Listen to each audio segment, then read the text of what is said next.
Chapter 1. The Whispering Spoons of Nonna Emilia. Chef Mario's hands, now bearing the gentle map of 3 decades spent kneading dough, chopping vegetables, and stirring simmering sauces, still remembered the cool, smooth feel of his Nonna Emilia's wooden spoon.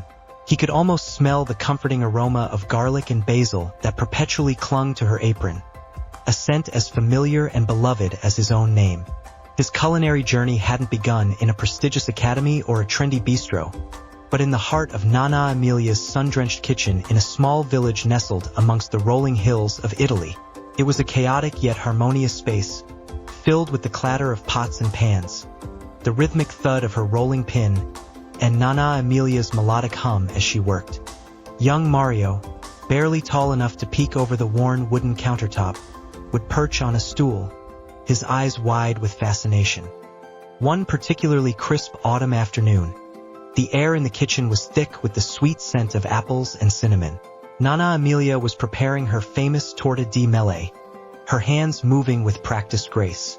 Mario watched as she carefully layered thin slices of apple onto the flaky pastry, sprinkling them with sugar and a generous dusting of cinnamon. Nonna Emilia wasn't just cooking, she was weaving magic. With flour and water, she coaxed forth fragrant loaves of bread. With ripe tomatoes and fragrant herbs from her garden, she conjured rich, vibrant sauces. Each ingredient had a story, each dish a tradition passed down through generations. "Nonna," he asked, his voice small, "why do you put so much love into the food?" Nonna Emilia stopped, her warm brown eyes meeting his. She smiled, a network of fine lines crinkling at the corners. "Piccolo mio," she said, her voice gentle. "Food is more than just something to fill our bellies. It is a way to share our love, our history, our very souls. When you cook for someone, you give them a part of yourself." She picked up a spoonful of the apple filling and offered it to him. The warm, sweet, and slightly tart flavor exploded on his tongue. "See," she chuckled. "This taste, this memory, it comes from our family. My mother taught me this recipe, and now I am teaching it to you." From that day forward, Mario saw cooking not just as a task, but as a language of love, of tradition, of connection. He became Nonna Emilia's shadow in the kitchen, eagerly learning every technique, every secret ingredient, every whispered instruction. He learned how to select the ripest vegetables at the market, how to knead dough until it sang, and how to coax the most exquisite flavors from simple ingredients.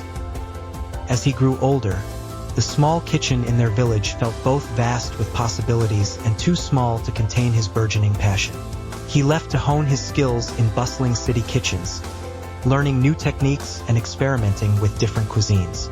Yet, no matter how far he traveled or how many accolades he received, he always carried with him the lessons learned at Nonna Emilia's knee. Now, decades later, Chef Mario ran a successful restaurant, his own kitchen a vibrant echo of his grandmother's. He still believed in the magic of food, in its power to nourish not just the body but the spirit. And just as Nonna Emilia had shared her knowledge with him, Mario found joy in teaching young aspiring chefs, passing on the traditions and the love that had been so generously bestowed upon him. He would often tell them, his voice filled with warmth, "Remember, every dish tells a story. Make sure yours is filled with love."